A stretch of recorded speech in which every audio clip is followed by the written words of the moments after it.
En manchette ce soir, le fédéral doit faire marche arrière sur la gestion du caribou. Québec lance une nouvelle offensive contre Ottawa. Pour nous, ces motifs sont inacceptables. En fait, la décision, elle aura des impacts dans les régions du Québec.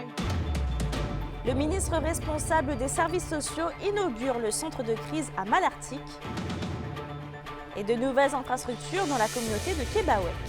Un nouveau centre de santé qui fait rêver plusieurs personnes. Un poste de police qui me rend jaloux. Dans mon ancienne vie, j'aurais bien aimé travailler dans un poste comme ça.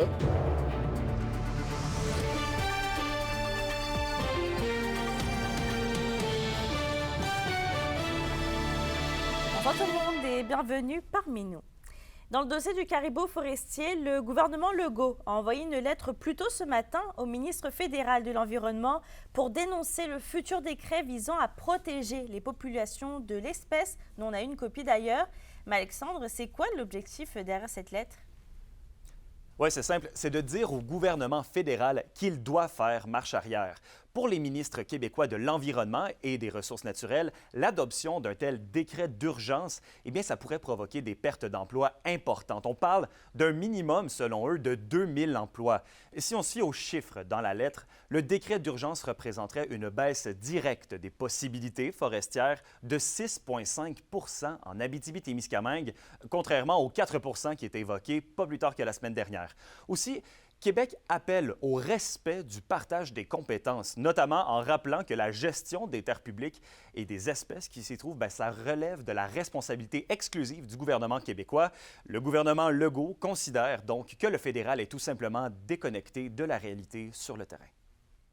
Pour nous, ces motifs sont inacceptables. En fait, la décision, elle aura des impacts dans les régions du Québec et ne prend pas en compte nos considérations régionales, la vitalité économique de nos régions. On veut protéger l'espèce et on prend des mesures pour le faire. C'est plus de 100 millions que le Québec a déjà investi, puis on fait bonne figure face aux autres provinces du Québec, du Canada dans cette matière. C'est au gouvernement du Québec d'agir. On a les connaissances terrain pour prendre des bonnes décisions, s'assurer d'avoir le moindre impact tout en protégeant l'espèce. D'ailleurs, le Québec a annoncé qu'il ne participera pas aux rencontres de consultation entourant l'élaboration du futur décret d'urgence. Pour eux, la lettre envoyée ce matin suffit à faire valoir les intérêts des régions. Plus tôt cet après-midi, le ministre fédéral de l'Environnement, Steven Guilbeault, a répondu à la lettre. Selon lui, le refus de Québec de participer aux futures rencontres ne représente qu'une continuation des échecs dans le dossier. Le ministre mentionne que des campagnes de peur ne servent ni les intérêts du caribou, ni les intérêts du travailleur, ni ceux de l'avenir de la forêt. Et justement, je me suis entretenu avec Maxence Martin, un professeur en écologie forestière appliquée à l'UQAT. Pour lui, une vraie démarche politique est nécessaire. C'est sûr que si on dit demain c'est 6,5 % de territoire protégé, d'un coup ça fait beaucoup, là. Ça a un impact, ça dépend toujours de qu'est-ce qu'on protège, parce que sûr qu'on protège de la forêt jeune déjà coupée, non productive, des tourbières, ça n'aura pas d'impact. On protège de la vieille forêt mature où il y a du bois à couper, ce que peut faire le caribou, là ça aura un impact. On attend le plan caribou depuis des années, on a eu une consultation qui au final n'a juste fait que confirmer ce qu'on savait déjà. Donc vraiment on sent une stratégie toujours de gain de temps, toujours remettre à plus tard. Ce qui est un peu malheureux à nouveau, parce qu'on parle quand même d'un enjeu environnemental crucial. Le gouvernement du Québec mentionne qu'il a des projets régionaux sur la table. Des consultations pour ces projets propres aux régions prendront fin cet automne, après quoi Québec visera l'équilibre entre la vitalité économique et la protection de l'espèce. On verra ce qui se passe par la suite. Merci Alexandre. Sur notre sujet maintenant, le ministre responsable des services sociaux, Lionel Carman, était dans la région aujourd'hui pour inaugurer le centre de crise de Malartic. Le député d'Abitibi-Est, Pierre Dufour, et la députée d'Abitibi-Ouest, Suzanne Blais, étaient présents également, tout comme Félix Blaquer. C'est en présence du ministre responsable des services sociaux que le centre de crise de Malartic, le premier du genre en région, a été inauguré mercredi matin. Lionel Carman rappelle que ce service facilite l'accès aux soins en santé mentale qui peuvent encore faire l'objet de stigmatisation aujourd'hui. On parle beaucoup des portes tournantes, la stigmatisation de la santé mentale, les gens qui hésitent à aller lever la main, à aller à l'urgence. Mais quand on ouvre un centre de crise communautaire comme ça, on a un centre qui est ouvert 24/7, 12 mois par année, et en plus qui est chaleureux. Les gens n'ont pas peur de venir consulter dans des centres comme ça. Le député d'Abitibi-Est, Pierre Dufour, est impliqué depuis les tout débuts dans le projet. Il se rappelle tout le travail en amont pour ramasser la somme nécessaire permettant de concrétiser le service. Une première mouture au niveau d'un montant de près d'1 million de dollars qui avait été octroyé, plus la campagne de financement. Mais avec la pandémie, tout ce qui est arrivé, la hausse des prix, il a fallu trouver un autre million additionnel et on était capable d'aller chercher avec les différents programmes qu'a mis en place, entre autres, Mme Duranceau. Considérant que la région a l'un des plus hauts taux de suicide à l'échelle de la province, le centre de crise est un service qui change la donne. On a tous été touchés près de loin, malheureusement, par le suicide dans nos vies. Moi, des amis personnels qui sont partis trop tôt, j'aurais tellement aimé ça qu'ils puissent venir ici, dans un centre de crise, se faire soigner, se faire aider pour retrouver un équilibre. Lors de la prise de parole, plusieurs éloges ont été dirigés vers la directrice générale de Besoin d'aide 24/7, Marianne Chouinard, afin de souligner le travail qu'elle a accompli. Cette dernière se dit d'ailleurs soulagée de l'aboutissement de son projet, 7 ans après les premiers balbutiements. On a réussi, parce que pour vrai, faire un projet aussi important, c'est vraiment des vraies montagnes russes. Et là, quand on y arrive et que tout le monde est là, puis qu'on se réjouit il y a comme un temps d'arrêt pour dire « Wow, c'est fait, mission accomplie ». Les sites satellites sont présentement offerts en partenariat avec le CIS de l'Abitibi-Témiscamingue et des organismes participants dans 3 municipalités de la région. Et Besoin d'aide 24/7 est en phase de projet pour un nouveau centre de crise à Rouyn-Noranda. Félix Blaquière, RNC Nouvelles, Malartic. D'ailleurs, le ministre responsable des services sociaux, Lionel Carman, a fait le point sur divers enjeux touchant l'Abitibi-Témiscamingue au passage aujourd'hui, notamment sur les enjeux en itinérance à Val-d'Or et à Rouyn-Noranda, mais aussi sur le maintien des services en santé et services sociaux dans un contexte de pénurie de main-d'œuvre. La première étape, ça a été les refuges. Ensuite, c'est vraiment les centres de jour et le logement de transition, comme on a la maison à Rouen, par exemple. Et la dernière étape, c'est le logement supervisé, comme le château Marie-Ève que l'on a à Val-d'Or. Donc, nous, on veut que dans chaque région, ce parcours de sortie de l'itinérance soit déployé, parce que c'est quand même plus long qu'on pense. On ne peut pas juste retirer les gens. Ils ont des habitudes qui sont présentes depuis longtemps. Donc, on veut les aider à travers ça, les soutenir à travers ça, pour qu'ils suivent, pour qu'en bout de ligne, ils deviennent autonomes dans leur logement à eux. Et oui, on travaille sur l'équipe volante. Au niveau infirmière, avec la catégorie 1, mon collègue Christian Dubé travaille là-dessus. Mais on travaille également sur la catégorie 4, le niveau psychosocial, pour venir soutenir les gens avec des besoins psychosociaux dans la région également. De nombreux nouveaux projets se concrétisent actuellement dans la communauté de Québec. Le ministre responsable des relations avec les Premières Nations et les Inuits, Yann Lafrenière, a d'ailleurs visité les nouvelles infrastructures ce matin et qu'Emilia Liberté était sur place. Une nouvelle marina, la création d'un centre médical et la restructuration du poste de police, ce sont tous de nouvelles installations dont vont pouvoir bénéficier les 1300 membres de la communauté de Québec d'ici la fin du mois d'août. With all the development going on, I'm extremely, proud of the work that my team has done to get these projects from concept to actually being built. J'ai commencé dans mon rôle de directeur dans 10 années passées, puis moi, j'ai juste voir tout le changement, le développement qu'on a fait dans ces 10 années, puis des membres, ils disent la même chose aussi. So, tout le monde est vraiment, vraiment fier de dire « Hey, j'ai vu à Québec. » Oh, wow, look at this. Look at this. Honestly, that's good. Le ministre des Relations avec les Premières Nations et les Inuits, Yann Lafrenière, est époustouflé de voir tout le travail entrepris par la communauté dans les dernières années. Très fier de voir ça. Et là, tout s'est enchaîné. On a un nouveau centre de santé qui fait rêver plusieurs personnes. Un poste de police qui me rend jaloux. Dans mon ancienne vie, j'aurais bien aimé travailler dans un poste comme ça. Mais ça démontre la vision qu'ils ont, la vision sur plusieurs années. C'est pas juste pour aujourd'hui, c'est pour le futur. En se dotant d'un nouveau centre de santé et d'une station de police indépendante, l'administration de la Première Nation souhaite offrir des services conçus pour sa population. It's to make sure that our population, which is growing, has access to quality programs and services.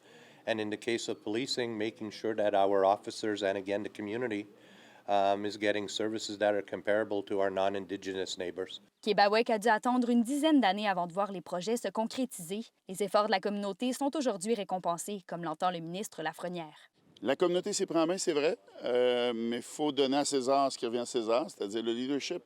Les chefs, les gens du conseil de banque qui ont été ici, qui ont une vision, qui ont osé. Il faut le dire, hein? De commencer en présentant un plan, exemple, au gouvernement du Québec, en disant, nous autres, on va avoir une grosse marina avec tant de places et tout. Ça prend de l'audace. Ils l'ont eu. Et on voit aujourd'hui le résultat. En plus de tous ces nouveaux projets, Québec a l'intention d'ériger un centre culturel, là où les Autochtones et les Allochtones vont pouvoir se réunir pour apprendre l'histoire de la communauté. Kémilia La Liberté, RNC Nouvelles, Québec. Dans le dossier du projet Orne 5 à Rouyn-Noranda de ressources Falco, le bureau d'audience publique sur l'environnement a été mandaté pour tenir une audience publique et c'est le ministre de l'Environnement, de la lutte contre les changements climatiques, de la faune et des parcs, Benoît Charette, qui l'a demandé. Le mandat commence donc le 26 août prochain et va durer pour une période maximale de 4 mois. Et d'ailleurs, on reste à Rouyn-Noranda puisque des citoyens de Rouyn-Noranda souhaitent conserver l'intégrité environnementale du lac Dufaux avec la mise sur pied d'une station de lavage d'embarcation. Et en plus d'être un endroit de plus en plus achalandé, c'est également la plus importante source d'eau potable de Rouyn-Noranda, Anthony Dallaire. Cela fait maintenant plusieurs mois qu'un comité de riverains du lac Dufaux à Rouyn-Noranda réclame une station de lavage d'embarcation permanente aux abords de l'étendue d'eau. Pour les gens du quartier, ça nous donne de la sécurité.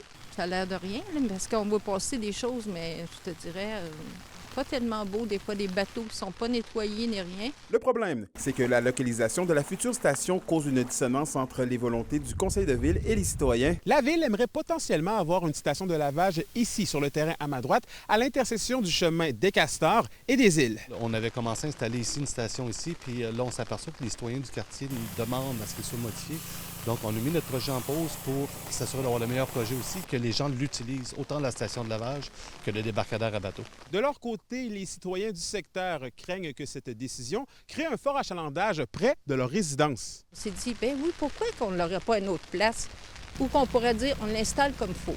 Il y a beaucoup de monde qui y vont, mais pourquoi ça ne serait pas tout à la même place, les débarquements, mais que ça soit un beau département, de bateaux, de planches et tout, même des tables de camping et tout. Néanmoins, les deux parties s'accordent sur l'importance capitale d'une telle installation. Le fait que ce soit mobilisé, qui travaille sur un projet, va faire en sorte qu'on ait un projet mieux adapté au secteur.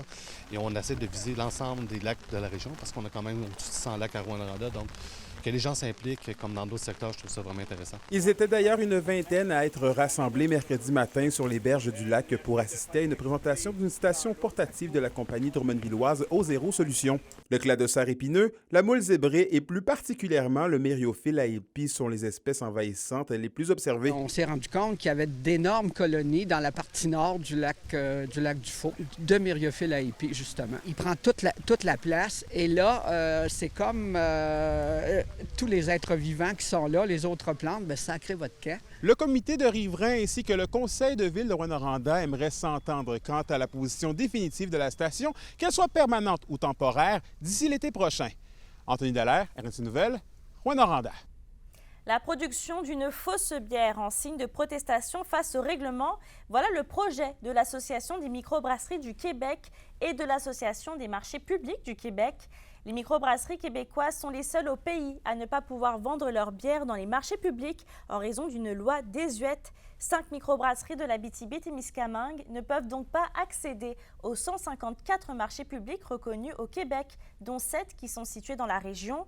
Et les microbrasseurs ont donc encapsulé de l'eau à l'intérieur d'une canette, qui est nommée la pas permise.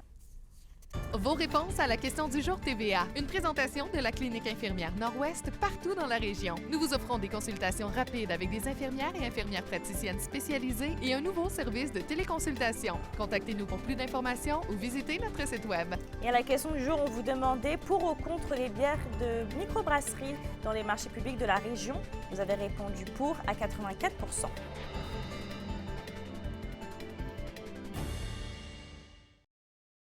L'indice boursier minier au TVA Nouvelle 18h est une présentation de GFM Groupe Financier. Dirigeants d'entreprises et particuliers, fiez-vous aux experts de GFM pour vos placements, assurances de personnes et assurances collectives. Car pour vous, ils vont au-delà de la finance. Soyez avec nous puisqu'après la pause, on vous emmène dans les coulisses de Dernier embarquement au paradis, le spectacle qui est présenté à la salle des Jardins de la Sarre.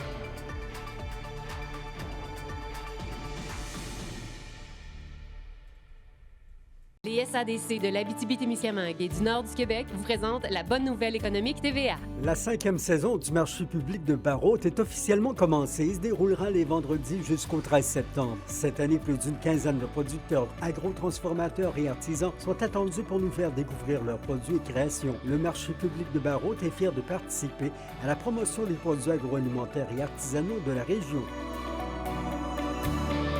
Les SADC, partenaires de l'économie de la région.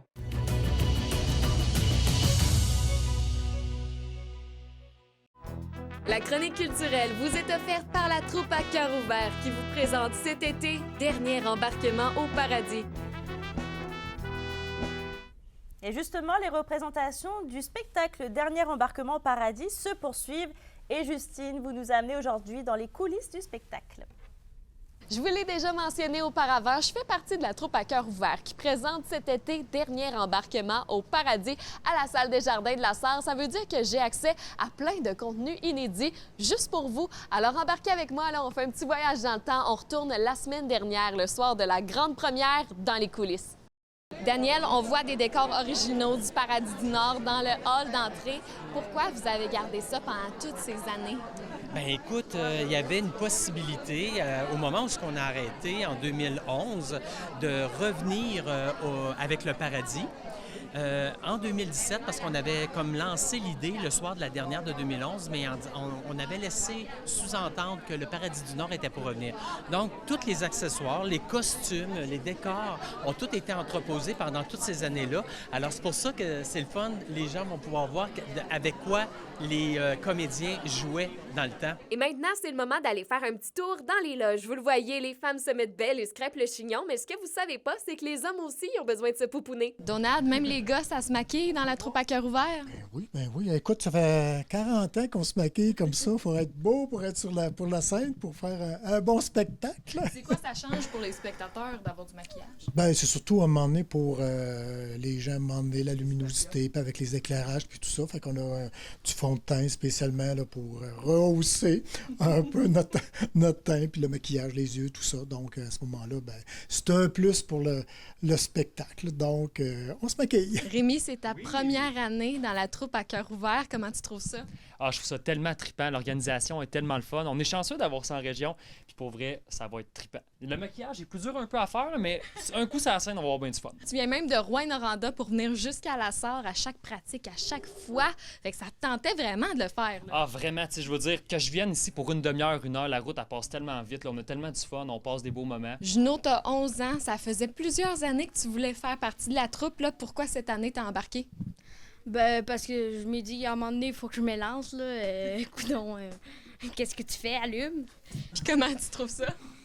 Ben, je trouve ça cool, très cool. Avant chaque représentation, les comédiens se réunissent pour faire quelques échauffements de la voix. C'est super important si on veut bien chanter pendant les 2 grosses heures du spectacle. On tire, on touche au plafond, et on lâche la voix. Et c'est parti pour le spectacle.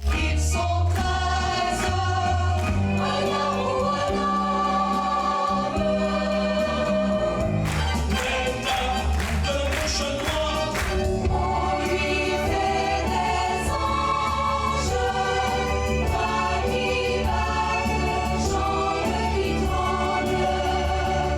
Dernier embarquement au paradis, c'est une dizaine de costumes différents que les comédiens doivent mettre rapidement pendant le spectacle. Parfois, on a seulement 10 à 15 secondes pour se changer, alors comme vous pouvez le voir, il y a de l'action en coulisses. On vient de terminer la grande première de Dernier embarquement au paradis. Comment ça s'est passé? Pour vrai, je suis tellement contente. Là, ça a passé tellement vite. On avait fini le premier acte, je m'en étais même pas rendu compte, puis le monde était tellement dedans, ils tapaient dans leurs mains. Pour vrai, c'était malade. Là. Le stress est tombé après la première. Dès qu'on a fait la première chanson, après ça, le stress est tombé, puis je me suis juste amusée pour le reste. Non, l'énergie du public, c'était tellement extraordinaire. Tu sais, je veux dire, autant quand on voulait que le monde embarque, il embarquait x10. On leur demandait même pas, puis ils se mettaient à taper des mains, puis ils embarquaient dans les chansons, ils reconnaissaient ça. J'ai entendu quelques personnes chanter aussi, fait que non, vraiment, mission accomplie, je pense. Les représentations continuent jusqu'au 3 août. Venez nous voir, venez voir cette belle gang-là. Une vingtaine d'athlètes de la région ont pris part depuis hier à la mission Arikana. Et dans quelques minutes, on vous fait revivre le moment de l'arrivée des participants au quai des Jardins d'Amos.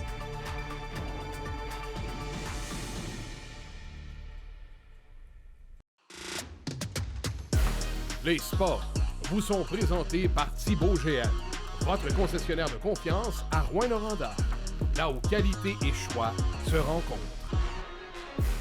C'est aujourd'hui et hier que se tenait la 3e édition de Mission Arikana. 18 nageurs de la région ont parcouru 78 km dans les eaux de la rivière Arikana dans le but de sensibiliser la population à la détresse psychologique. Alexis Dumont. Nager pour sensibiliser, voilà l'objectif que se donne Mission Arikana.